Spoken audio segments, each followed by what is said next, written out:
Hukum adalah salah satu pilar utama peradaban manusia yang berfungsi untuk mengatur kehidupan sosial, ekonomi, dan politik. Sejarah hukum mencerminkan perjalanan panjang manusia dalam menciptakan aturan-aturan yang bertujuan untuk menjaga ketertiban, keadilan, dan kesejahteraan masyarakat. Sebelum masuk ke dalam topik pembahasan tentang sejarah perkembangan hukum di dunia, admin tak bosan mengingatkan untuk jangan lupa like, komen, dan subscribe channel Hikayat Berkata karena sekecil apapun dukungan kalian sangat besar bagi perkembangan channel ini. Terima kasih.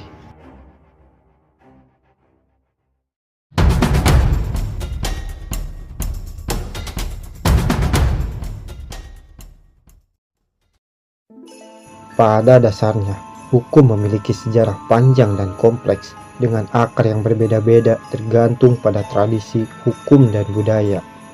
Hukum sangat diperlukan untuk menciptakan ketertiban, keamanan, keadilan, dan kesejahteraan dalam kehidupan bermasyarakat.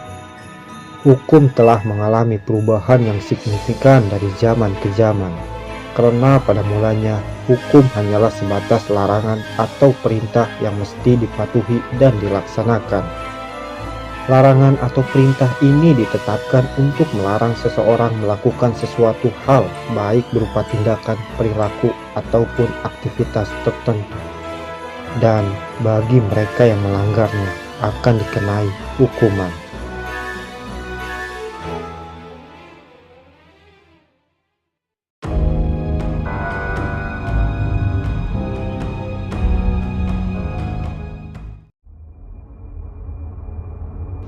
Pada masa prasejarah, manusia hidup dalam kelompok-kelompok kecil seperti suku ataupun klan. Meskipun tidak ada bukti tertulis, aturan-aturan sederhana sudah diterapkan untuk menjaga harmoni dalam kelompok. Aturan ini biasanya berbentuk norma adat atau tradisi yang diwariskan secara lisan. Sanksi bagi pelanggar aturan bersifat sosial seperti pengucilan atau hukuman fisik. Hukum pada masa ini bersifat lokal dan sangat dipengaruhi oleh kepercayaan animisme serta tradisi turun-temurun.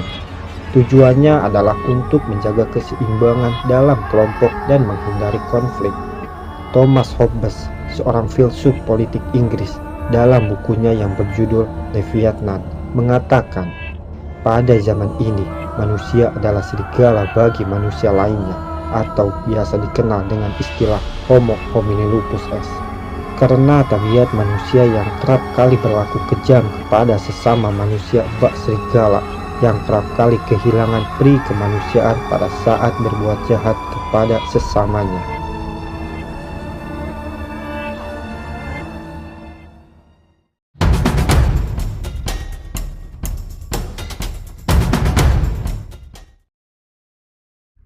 Dalam perjalanannya, seiring berkembangnya pengetahuan akan keamanan, manusia mulai mempelajari sebuah konsep peradaban, mengorganisasi kelompok guna menjaga kehidupan yang damai. Dengan munculnya peradaban-peradaban besar di dunia, hukum mulai berkembang menjadi lebih terstruktur dan tertulis. Contohnya ialah peradaban sistem hukum tertua yang dikenal, yaitu Mesopotamia. Code of Hammurabi sekitar 1754 sebelum Masehi dari Babilonia. Kode ini terdiri dari 282 pasal yang mengatur berbagai aspek kehidupan termasuk perdagangan, pernikahan, dan kejahatan. India kuno dengan kitab Manusmriti sekitar 200 sebelum Masehi hingga 200 Masehi. Romawi kuno dikenal dengan sistem hukum yang sangat maju, terutama melalui hukum Romawi, Roman Law, kode hukum seperti Lex Duodecim Tabularum, hukum 12 meja menjadi dasar hukum Romawi, yang kemudian Corpus Juris Civilis yang disusun pada masa Kaisar Justinian I pada abad ke-6 Masehi menjadi pondasi bagi banyak sistem hukum di Eropa modern.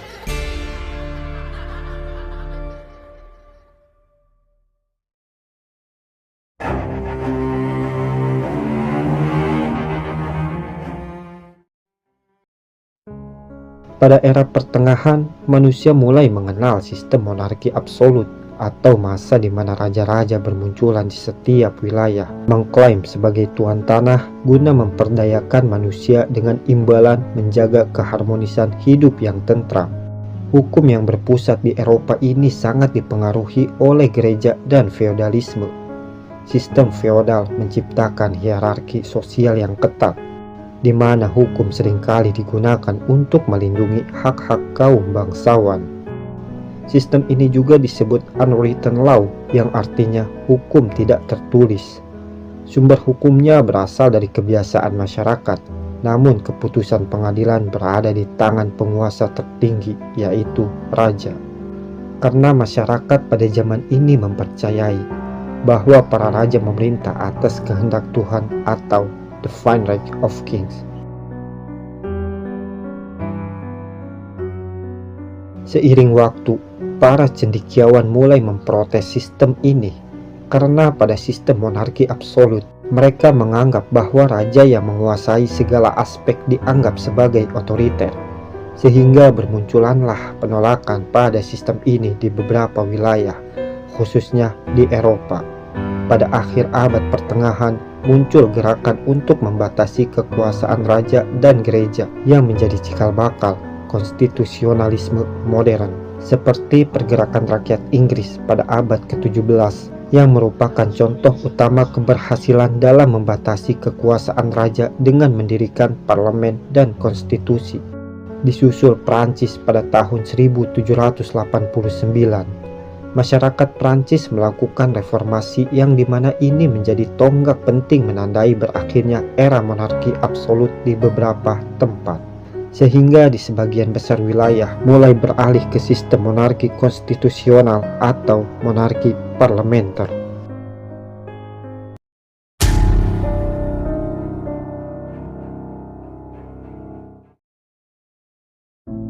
Setelah mengalami rangkaian peristiwa, hukum berkembang pesat seiring dengan munculnya negara-negara modern dan revolusi-revolusi besar seperti revolusi Prancis dan revolusi industri.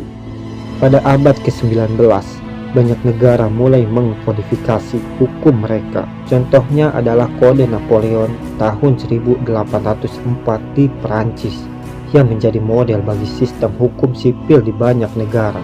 Kodifikasi hukum bertujuan untuk menciptakan kepastian hukum dan keseragaman dalam penerapan aturan.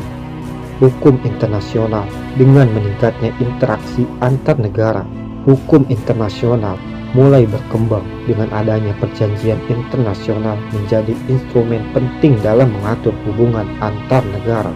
Liga Bangsa-Bangsa 1919 dan Perserikatan Bangsa-Bangsa 1945 menjadi lembaga penting dalam pengembangan hukum internasional, hukum hak asasi manusia setelah terjadinya Perang Dunia Kedua. Hukum hak asasi manusia menjadi fokus utama. Deklarasi Universal Hak Asasi Manusia 1948 oleh PBB menjadi tonggak penting dalam perlindungan hak-hak individu di seluruh dunia. Hukum ini menekankan prinsip-prinsip seperti kesetaraan, kebebasan, dan keadilan. Di era hukum modern yang memiliki sifat dinamis, yaitu selalu berubah dan diperbaharui melalui sidang legislatif, hukum diharapkan dapat berkembang sesuai kebutuhan masyarakat. Hal ini tidak terlepas untuk menghadapi tantangan baru seperti globalisasi, teknologi, dan perubahan sosial yang dapat berubah seiring perkembangannya zaman.